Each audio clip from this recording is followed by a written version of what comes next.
বললি হবে না নরেন, তুমি কি দিয়ে যে চা বানাও এত টেস্ট হয় কেন আমি বুঝতেই পারছি না। বাড়ি আমার বউ মোটামুটি আসাম চা, দার্জিলিং চা, আরো কি কি এলাচ মেলাচ দিয়ে বানায়, কিন্তু এরকম স্বাদ হয় না। আরে বাবা, আমি তো ওই সবকিছু দিই, তো এরকম টেস্ট হয় কেন তা কে জানে, সব ভগবানের দয়া। তাই হবে হয়তো, নাহলে তোমার দোকানের চায়ের টেস্টই আলাদা। তা তোমার ছেলের কি খবর, এমএলএর বাড়ি পড়াতে যাচ্ছে? হ্যাঁ, 2 দিন হলো যাচ্ছে। বলছি এখানে হাগুর বাড়ি কোথায় বলতে পারো?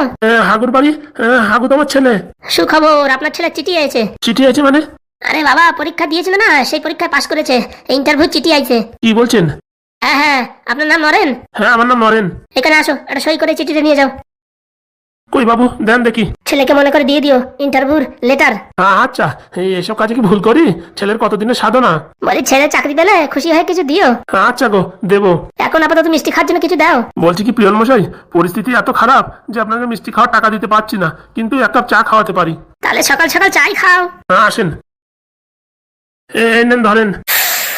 বাবা বাবা বাবা, সত্যি অসাধারণ, এরকম চা আমি খাইনি। তোমার এই ভাঙা ঘর হলে কি হবে, চার টেস্ট আছে। বাবু, কষ্ট করে 2-4 কাপ চা বিক্রি করি, তাও অরিজিনাল দুধের চা, কোনো জল টল মিশাই না, তার জন্য একটু টেস্ট ভালো। ওটাই কপাল গো, ওটাই কপাল। তুমি ভালো চা বিক্রি করো, লোক নেই। আর রাস্তার পাশ দিয়ে সব হাবি জাবি চা বিক্রি করে, দেখো লোক ঠেলে পাচ্ছে না। বলছি একটা রাস্তার উপরে দোকান নিতে পারো না? বাবু, রাস্তার উপরে দোকান নিতে গেলে অনেক টাকার দরকার, সে টাকা পাবো কোথায়? এই তো ছেলে যদি আবার চাকরি পেয়ে যায়, সেই টাকা দিয়ে রাস্তার উপরে একটা দোকান নিও, বুঝেছো? আবার ছেলে ইনকাম করার সাথে সাথে দোকানদারি বন্ধ করে দিও না। এত সুন্দর চা যদি একবার লোকজন জানে না, দোকানে মোটামুটি খালি থাকবে না। আমি তো নারায়ণকে কবে থেকে বলছি, তো শোনে না। সত্যি কাকা, বলছি আপনার চা অসাধারণ, একবার একটু রাস্তার উপরে লাগাই দেখেন, জীবন ধন্য হয়ে যাবে। দেখি। আপনি যদি বলেন পার্টনারশিপে আমি খুলতে পারি, দোকান আমি খুলবো, চা আপনি বানাবেন, যা হবে ভাগাভাগি। দেখো বাবা, আমি মুখ্য সূক্ষ্ম মানুষ, আমি কি অত পারবো? ভেবে দেখবেন কথাটা। আচ্ছা। ও অমৃত গো অমৃত, এত সুন্দর চা কি করে যে হয় কে জানে। কাকা একটা কথা বলবো, কিছু মনে করবা না। আমার বউ মোটামুটি চা বানানোর অনেক চেষ্টা করে, কিন্তু এরকম চা হয় না। ডেলি ডেলি অনলাইনে অর্ডার করে চা, ইয়ে চা, ও চা, আমকা চা, ঢঙ্কা চা, কিন্তু এরকম টেস্ট হয় না কেন? দেখো বাবা, আমি মুখ্য সূক্ষ্ম মানুষ, আর কি বলবো, এলাইচি আর একটু মোটামুটি আদা দিয়ে ছেঁচে আস্তে আস্তে জ্বালাই জ্বালাই চাটা বানাই, তাই তো এরকম টেস্ট হয়। সবাই তো বলে ভালো, সব ভগবানের কৃপা, আমার হাতে কিচ্ছু নেই। তাই হবে, না তো আমার এত টাকা খরচা করে বউটা আমার যে কি চা বানায় তা বলার মতন না। তাহলে কাকা এখন আমি আসি, হ্যাঁ? ছেলেরা বলে দিও সময় মতন যাই ইন্টারভিউ দিয়ে দিতি, ঠিক আছে? আচ্ছা, আসি তাহলে, পরে একদিন আবার আসবো চা খেতে। অবশ্যই। ছেলের যদি ইন্টারভিউ ভালো হয়, আবার জয়েন্ট লিটার আমি দিতে আসবো, তখন কিন্তু 500 টাকা ছাড়া চলবে না। আচ্ছা গো, ঠিক আছে, চাকরি তো পাক, 500 কেন, তোমার আরো একদিন বাড়ি ডেকে এনে খাওয়াবো। সত্যি অসাধারণ কাকা, তুমি অসাধারণ। আসি। আসো বাবা, এসো। নারায়ণ, এবার তোমার কপাল খুলে গেছে। কে জানে ভাই, আমি বলছি তোমার কপাল খুলে গেছে, তুমি টেনশন নিয়ে না। যেই এমএলএর বাড়ি থেকে ডাক আসিছে, সেই বুঝতে পারিছি তোমাদের এখন কপাল খোলার সময় চলে আসে। অনেক বছর ধরে এরকম কষ্ট করছো তো, আর কতদিন করবা, কপাল এবার খুলিছে। তাই যেন হয় গো, তাই যেন হয়, ছেলেটা যেন ভালোভাবে সুখে সংসার করতে পারে। আরে একবার চাকরি পেয়ে গেলে দেখবা তারপরে কি অবস্থা। কে জানে ভাই, আগে তো এত আশা করি না, তারপরে অনেক কষ্ট হয়, বুঝতে পেরেছো? যা হবে দেখা যাবে। বলছি আর কাপ চা দাও তো।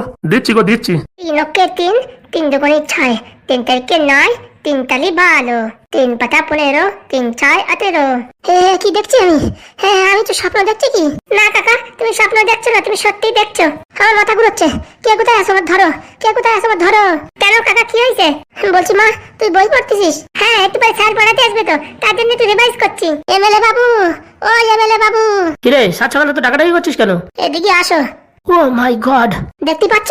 নিজের চোখে বিশ্বাস করতে পারছি না রে। তোমার জন্য আমার পড়া হচ্ছে না। 3 তারিখে 9, 3 4 12, 3 5 15, 3 6 18, 3 9 27, 3 10 কে 30। এবারে বাবু কি দেখছো? মনে হচ্ছে এবার মাধ্যমিক পাশ করেই ফেলাবে। তোমরা এখান থেকে যাও তো, আমার পড়াশোনা ডিস্টার্ব হচ্ছে। চলেন স্যার, চলেন। চল রে ঢ্যাবনা, চল, মেয়ের পড়াশোনা ডিস্টার্ব হচ্ছে।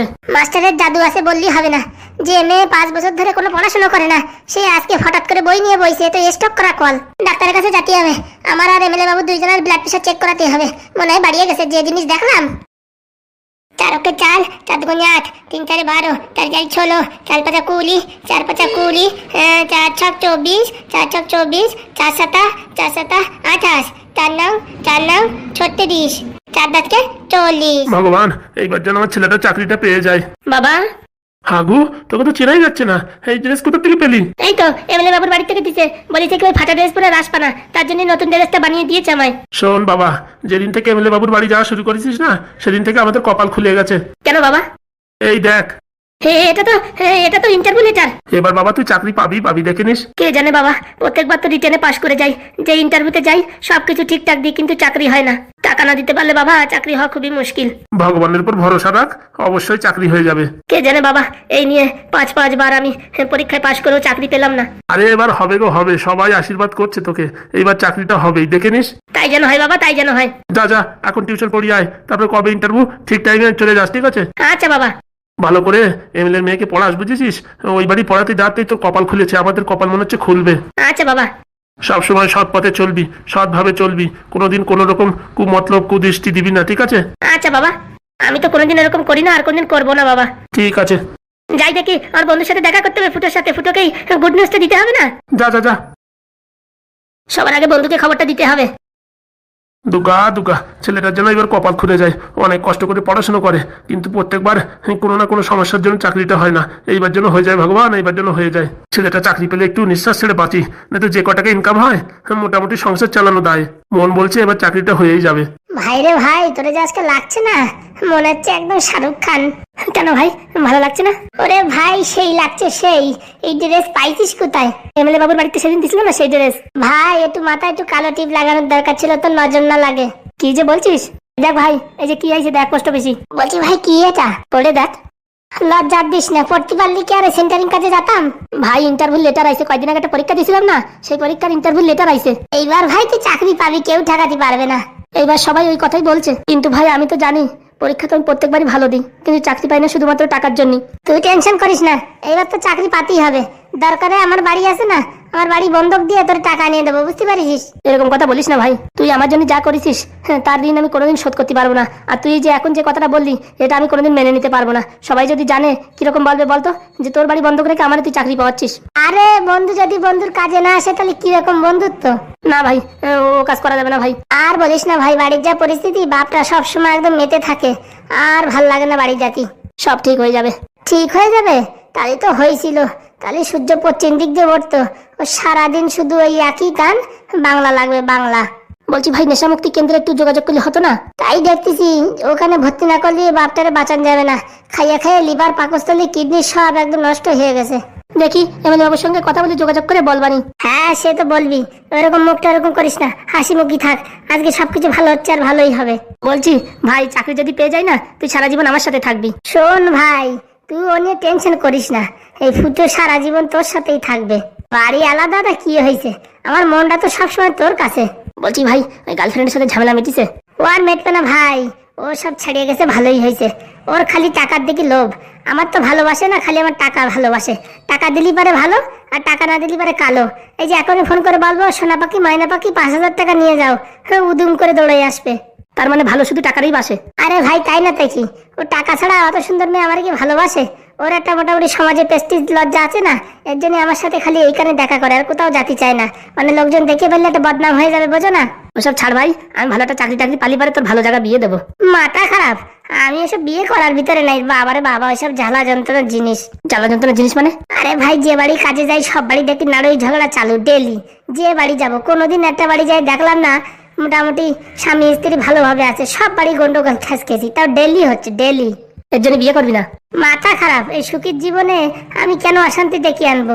তো তোর মা বাবা বুড়ো হয়ে গেলি, তুই বুড়ো হয়ে গেলি, তোরা কিরা দেখবে? কিরা দেখবে? তুই দেখবি? সে তো আমি দেখবো, তবু একটু সেবা যত্ন করার জন্য একজনের দরকার না?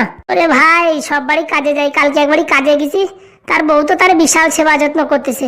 ওই মুগুর দেখেছিস? ওই যেমন গরুর খুঁটো পুঁতি যে মুগুর আছে না, ওই মুগুর দিয়ে সেবা করতেছে প্রচুর পরিমাণে। কি বলছিস? ওই দেখে ভাই আমার বিয়ে করার স্বাদ মিটিয়ে গেছে। আমার এমনিতে 6 ইঞ্চি রডে যদি এরকম মুগুর দিয়ে বাড়ি দেয়, পুরো একদম ব্রেক হয়ে যাবে কিনা। কি যে বলছিস ভাই? সত্যি কথা ভাই, আমি বিয়ে টিয়ে করবো না, তুই বিয়ে টিয়ে কর। আমার কাকা কাকিদের নিয়ে একটু খেলামেলা করবো আমি, আর কি। হয়েছে হয়েছে, তোর খালি ওই একই কথা। যা ভাই, তাহলে পড়াতে চলে যা, তোর আবার দেরি হয়ে যাচ্ছে। আচ্ছা, বিকেলে কিন্তু দেখা করিস। এই তো এখন কাজে যাবো, কাজের তে আসার পথে তোর জন্য আজকে একটা গিফট নিয়ে আসবো। কি গিফট ভাই? ও স্পেশাল গিফট বলা যাবে না। বলছি আমার ইন্টারভিউ দিন তোর কিন্তু যেতে হবে আমার সাথে। ও নিয়ে টেনশন করিস না, যাবানি। তাহলে আমার কোনো টেনশন নাই, চাকরি দিতেই হবে। তুই যদি আমার সাথে যাস, ও কেউ ঠেকাতে পারবে না, চাকরি দিতেই হবে। ঠিক আছে ভাই, আগের তে বলিস, আমি মোটামুটি ছুটি নিয়ে নেবো। আগের তো বলার কি হলো, পরশুদিন। পরশুদিন একবারই ঢালাই আছে। তাহলে যাবি না? আরে ঢালাইয়ের গুলি মার, বন্ধুর জন্য আমার জীবন হাজির, আর কোথাকার কোন বাড়ির ঢালাই। ঠিক আছে, আসি তাহলে। আচ্ছা ভাই। ভগবান, এইবার আমার বন্ধুরা যেন চাকরি পেয়ে যায়। এর দুঃখ কষ্ট আর দেখে সহ্য করা যায় না। পায়ে একজনের চটি নাই, চুল কাটতে হয় ঘন ঘন, এর জন্য টাক হয়ে থাকে। আর কি বলবো, বন্ধু যে এত কষ্টের ভিতর দিয়ে জীবন চালাচ্ছে তা বলার বাইরে। তাও এমএলএ বাবুর বাড়িতে একটা জামা দেশে বলে, আর আমি দিল্লি নিতেই চাই না। এই ওই বাড়ি এখন পড়াতে যেতে হয় বলে এর জন্য পড়তেছে, না তো বন্ধু আবার লোকের তা নিতে চায় না। এবার ভগবান একটু মুখ তুলে চেয়েও আমার বন্ধু আর কত কষ্ট করবে। যাই দেখি তাড়াতাড়ি কাজে, আজকে আবার সিন্টারিং বাড়তেই হবে। বলছি এমএলএ বাবু, আজকে একটা খুশির দিনে একটা পার্টি হয়ে যাক। পার্টি মানে জবরদস্ত পার্টি হবে? না থাক, পার্টির দরকার নেই। কেন? আগে মেয়েটা পরীক্ষায় আগে ভালো করে পাশ করুক, তারপর দিলি হবে। আগে থেকে পার্টি দেওয়ার পরে কোনো কারণ যদি ফেল করে যায়, সে মোটামুটি গ্রামে আর মুখ দেখানো যাবে না। তা কথাটা খারাপ বলিসনি, কিন্তু তোর আর আমার দুজনের ভিতরে আজকে তো পার্টি হতেই পারে। হ্যাঁ, সেটা না হওয়ার কোনো চিন্তাই নেই। বলছি স্যার, আসতে পারি ভিতরে? আরে বাবা, তোমার অপেক্ষাই তো করছিলাম, আসো। কি হয়েছে স্যার? বলছি মেয়েটা কিরকম পড়াশোনা করছে? এখনো তো সেরকম ভাবে করে ওঠেনি, কিন্তু করবে আমার দৃঢ় বিশ্বাস। করে উঠিনি না, আজকে থেকে পড়াশোনা শুরু করে দিয়েছে। সত্যি বলছেন? হ্যাঁ গো হ্যাঁ, আমরা তো দেখে নিজের চোখে বিশ্বাস করতে পারিনি। তুমি এইভাবে ভালো করে পড়াতে থাকো, মেয়ে যদি পরীক্ষায় পাশ করে না, তোমার 24,000 টাকার বদলে আরো অনেক টাকা দেবো, বুঝতে পারিস? বলছি কি স্যার, আমার পরশুদিন একটা ছুটির দরকার। কেন, কোথাও যাবা নাকি? ওই স্যার, আমার ইন্টারভিউ লেটার আইছে। ইন্টারভিউ লেটার মানে চাকরি পেয়ে যাবে সেই লেটার? হ্যাঁ হ্যাঁ, এর আগে 4-5 বার আসছে, শুধুমাত্র টাকার জন্য পাইনি স্যার। ওহো, ঠিক আছে, কোনো সমস্যা নেই, ভালোভাবে পরীক্ষা টরীক্ষা দাও। বলছি কিসের পরীক্ষা? হাই স্কুলের। ঠিক আছে, যাও যাও, পড়াতে যাও। বলছি এমএলএ বাবু, আমার মাথায় একটা শয়তানি বুদ্ধি আইছে। কি শয়তানি বুদ্ধি? যদি আপনি না রাখেন তাহলে বলতে পারি। বল দেখি। বলছি কি, মাস্টার পড়াশোনায় কিন্তু বিশাল ছাত্র। হ্যাঁ সে তো অবশ্যই, নালে আমার মেয়েরে হ্যাঁ পড়াশোনা স্টার্ট করালো কি করে, আমি তো তাই ভাবছি। তো কি হয়েছে তারপর বল। বলছি আমাদের মেয়ে, মানে আপনার মেয়ে, আমার এই আর কি ভাইজি, হ্যাঁ বল। তার সাথে যদি এই মাস্টারের বিয়ে দিয়ে দেওয়া হয় কেমন হবে? কি কথা বলছিস তুই? একটুখানি ভেবে দেখেন, আজকে এই ছেলে গরিব আছে, কালকে যখন হাই স্কুলের মাস্টারের চাকরি পাবে, দেখতে দেখতে বড় লোক হয়ে যাবে। আরে টাকা পয়সা তো কোনো সমস্যা নেই, টাকা পয়সা তো আমার কাছে আছে। বাড়ির কাছে জামাই কি কোথাও পাবা? আর যদি চেষ্টা করো ঘর জামাইও রাখতে পারো, একটা মাত্র মেয়ে, যদি কোথায় পাঠাবা? বাড়ি থাকবে, হ্যাঁ, জামাইরে ঘর জামাই রেখে দেবা। তুই যে কথাটা বলেছিস কথায় দম আছে, কিন্তু এত গরিব ঘরে বিয়ে দেওয়া কি ঠিক হবে? আরে শ্বশুর যদি বড় লোক থাকে তাহলে কি আর জামাই গরিব থাকে? আর আজ বাদে কাল চাকরি পাবে। কিন্তু ও কি রাজি হবে এই প্রস্তাবে? রাজি তো হতেই হবে। কি করে? শোনো, প্রত্যেকবার পরীক্ষা দেয়, ইন্টারভিউতে চাকরি পায় না, কিসের জন্য? টাকার জন্য। হ্যাঁ তো এইবারে পরীক্ষার সময় টাকা আমরা দেবো, আর শর্ত থাকবে যে টাকার বদলে আমাদের মেয়ের সঙ্গে বিয়ে করতে হবে। মেয়ে তো দেখতে খারাপ না, খালি পড়াশোনা বাদ দিয়ে সব দিক দিয়ে স্মার্ট। এই প্রস্তাবে কি রাজি হবে? আরে কি যে বলেন, 5 বার পরীক্ষা দিয়েছে, আর ভারী জোরে 1-2 বার পরীক্ষা দিয়ে সুযোগ পাবে, তারপরে আর সুযোগ পাবে না। তো এই সুযোগ কেউ হাতছাড়া করতে চায়? আবার সরকারি চাকরি। সত্যি ঢেবনা, তোর মাথায় যে বুদ্ধি না, আর কি বলবো। আমার বুদ্ধি তো 16 ইন্দুরির বুদ্ধি। ছেলেটাও ভালো, আর ফ্যামিলিটিও একা, ওর মা বাবা আছে, মা বাবা থাকবে গ্রামে, ছেলে এখানে থাকবে ঘর জামাই। কথাটা খারাপ বলিসনি, মেয়েটা চোখের সামনে থাকবে সবসময়, আর জামাইটাও ভালো, চাকরিও করে, মোটামুটি সমাজে মুখ দেখানোর কোনো সমস্যা থাকবে না। আর আপনি ভাবেন, আপনার মেয়ে হচ্ছে মুখ্য সূক্ষ্ম বলতে গেলেই চলে। এই এখন 2 ঘরের 3 ঘরের নামটা পড়তিছে। যদি একটা ভালো স্ট্যান্ডার্ড ঘরে বিয়ে দেন, সেই ঘরে তো মিলেমিশে চলতে পারবে না, তখন রেগুলার মোটামুটি ঝগড়া ঝামেলা হবে, তখন কি করবেন? কথা ঠিক বলিসিস। আর চোখের সামনে থাকবে জামাই, সবসময় আপনার ভয়ও পাবে যে টাকা দিয়ে আপনি চাকরি পাইতেছেন। সত্যি ঢ্যাবনা, তোর আজকে পার্টি না দিয়ে আমি থাকতে পারতেছি না, কিন্তু কথাটা বলবো কি করে? ওইসব আপনি আমার উপর ছেড়ে দেন, কি করতে হয় কি না করতে হয় সে ঢ্যাবনার ভালো করে জানা। দেখিস এমন ভাবে কথাটা বলবি যাতে আমি জানি না, ঠিক আছে? যা করতেছিস সব তুই করতেছিস। একদম নিঃসন্দেহে, আপনি কোনো টেনশন করবেন না, আজকেই ওর মাথায় একটু এই বুদ্ধিটা ঢুকাই দেবো, বুঝতে পারিছেন? আচ্ছা, বলছি এতে আমাদের আবার মান সম্মানের কোনো সমস্যা হবে না তো? কি যে বলেন, ছেলের ফ্যামিলি ভালো, আর ছেলে চাকরি করে, এতে বড় মান সম্মান আর কি বলো? যদি বেকার ছেলের সাথে বিয়ে দিতেন তখন একটা আলাদা ব্যাপার। সত্যি রে ঢ্যাবনা, সত্যি মাঝে মাঝে মনে হয় কি আমি এমএলএ না হয়ে তোরে এমএলএ করা উচিত ছিল। ওইসব কপাল, কপাল না থাকলে কি হয়? তাহলে তুই আজকে এই ছেলেটার কারে প্রস্তাবটা দিয়ে দিস। একদম, পড়ায় বাড়ি যাওয়ার সময় বলে দেবো, ঠিক আছে? এমন ভাবে বলবি যাতে আমার কোনো দোষ না আসে। আচ্ছা আর এমন ভাবে বলবি ও যদি রাজি নাও হয়, মোটামুটি মেয়েটাকে পড়ানোর জন্য না ছাড়ে। আচ্ছা, ও নিয়ে আপনি চাপ নেবেন না, সবকিছু আমার হাতে। বলছি কি, আমি একটু হাগু করে আসি, বিশাল জোরে হাগু আইছে বুঝছিস, তুই একটু বিচার ভাবনা কর। বিচার ভাবনা আমার সব করা হয়ে গেছে। তাহলে আমি একটু হাগি আসি বুঝছিস, বিশাল জোরে হাগা আইছে। লোকের বাড়ি ফাউ বিরিয়ানি খালি হাগা হবে না, প্ল্যান যে হিসাবে চলতেছে এই হিসাবে চলতে পারে, কাজ হয়ে যাবে। আজকেই মোটামুটি বিয়ের প্রস্তাব দিয়ে দেবো, আর ও টাকা ছাড়া চাকরি তো পাবে না। টাকা দেবো আমরা, আমাদের কথা মানতেই হবে, কিচ্ছু করার নেই। আমার নাম ঢ্যাব না, আমার তো চেনে না, এমএলএ তো আমি হতাম, খালি পয়সার অভাবে হতে পারলাম না। কি বলো বন্ধুরা, বিয়ে দিয়ে দিলে কেমন হয় দুজনের? আর আমাদের মেয়ে তো সারা জীবন পড়েও চাকরি বাকরি পাবে না, কোনো মতে মাধ্যমিকটা পাস করাতে পারলি মান সম্মানটা আর কি মোটামুটি বাঁচানো যায়, সেই আর কি ব্যাপার। দেখি কাজে লাগিয়ে পড়ি।